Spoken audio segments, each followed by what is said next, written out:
What's up guys? In this video I want to talk about the 5 most important things you should do when you get your LG G6.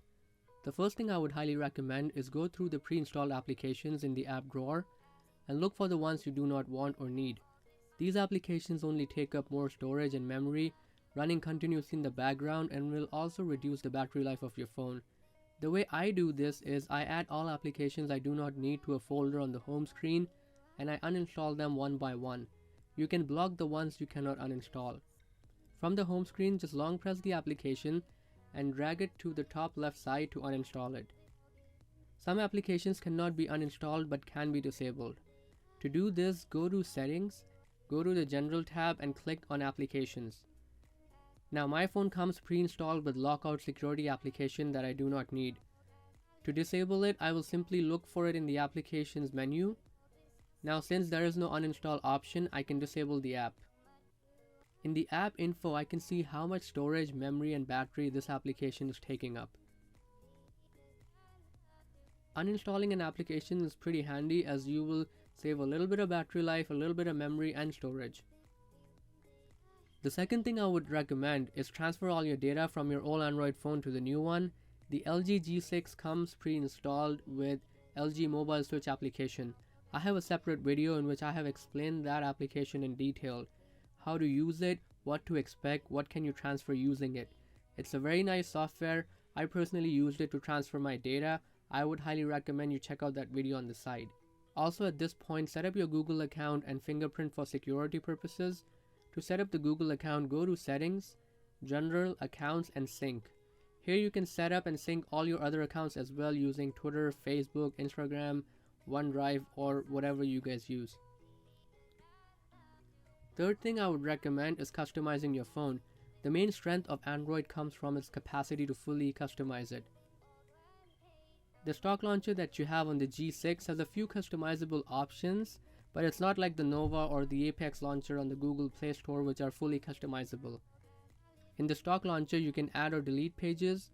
You also have a bunch of other options. To get to those, go to Settings and then go to Display. In the display on top you will see the home screen options. In the home screen options you can select which type of home screen do you want. You can have the super easy options, which is very easy to use. Everything appears super big, super basic. Even the application icons are pretty big. When you go to settings, all the setting options are also super large.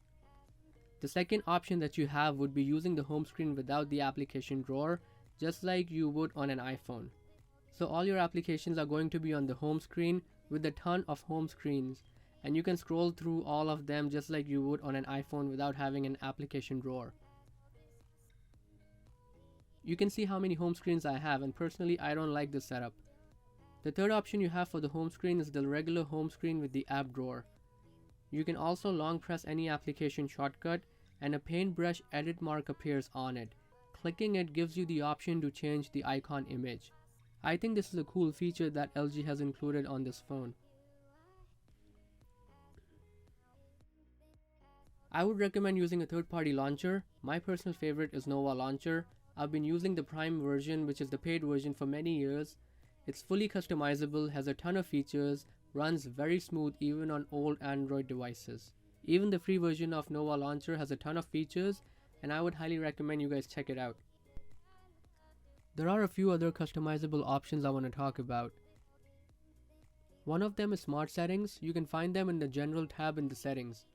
Here you have 4 options: at home, away from home, when headphones are plugged in, when Bluetooth device is connected. So let's say you get home and you have to put in your home address for that. The phone will automatically change the sound profile, the Bluetooth settings and Wi-Fi settings. So let's say you come back home, the Wi-Fi can automatically switch on so that your data is not going to get used. You can switch on or off your Bluetooth. You can also automatically switch your sound profile. The same can be done when you walk out of your home. You can automatically switch off your Wi-Fi and change the Bluetooth and sound profile automatically. The third option is when headphones are plugged in. So let's say if you have your favorite software that you use to listen to music, maybe Spotify, YouTube Music or whatever you guys use. So as soon as the phone detects that you have plugged in a pair of headphones, yes, this phone does have a 3.5mm jack, your audio software will automatically launch. The last option that we have is when Bluetooth device is connected. So let's say you connect your Bluetooth device to your car audio, you can automatically launch whatever application you want. You can also customize the lock screen, change the wallpaper, change the position of the clock. You can also add application shortcuts at the bottom of the lock screen. You can choose from any applications you have on your phone. You can also change the transition for the lock screen. You can add a customized message on the lock screen as well. The phone also comes with different themes that you can use to differentiate your experience. You can choose from dark, white, platinum, etc.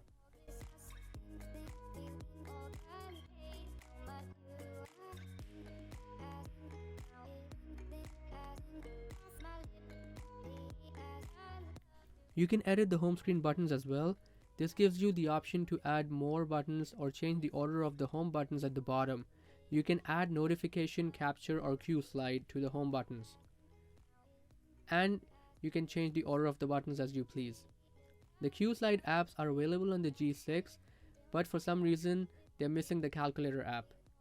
Basically, you have an app, hover over your screen, and you can change its opacity as desired. Other options include being able to change the color of the home buttons at the bottom. You can also change the font size and scale the app size to what you want. There's also a blue light filter. You can change it to your personal preference. You can also add a shortcut to it in the toggle icons and notification. You can choose between low, medium, high, and black and white. I would highly recommend turning on the always on display for quick view of notifications without having to turn on your phone all the time. In the display settings, you can also change the app scaling. I would highly recommend you play around with this feature. Any application that you have installed on your phone, you can change the scaling of the application from 16:9 to 18:9 ratio. The last option I would recommend is turning on knock on display. You can double tap on the screen to turn the display on or off. Another thing you can check out on the G6 are the 360-degree wallpapers. The idea is when you have the wallpaper on the desktop on your home screen, you can move the phone around and the 360-degree wallpaper will move around accordingly, just like it would on a virtual reality headset. Now, the next thing I would highly recommend is buying a UHS 3 microSD card, especially if you guys want to record in 4K resolution. The phone only comes with 32 gigabytes of storage, and mine only has 6 gigabytes remaining, although I do not have any games or videos on it right now. I would highly recommend checking out SanDisk Extreme Pro or the Samsung Pro Plus, Pro Select, or Evo Select microSD cards. All of these SD cards can handle 4K recording without any problem. They can read and write at around 90 megabytes per second. I have the links in the description if you guys want to check out these microSD cards. The last thing I would recommend for your LG G6 is buy a case and a screen protector. The one I got is a clear plastic case. I will have the link in the description. I like having minimalistic design and using clear plastic case so I can showcase my phone. Let me know what kind of cases do you guys like using on your phones. Also, if you guys have any questions or comments, let me know in the comment section below. Like this video if it helped you out, and make sure to subscribe to my channel so you guys can get updates to all the cool tech videos that are coming soon on my channel. This is Fahad signing out from Tech Capital. Have a good one, and I'll see you guys in the next one.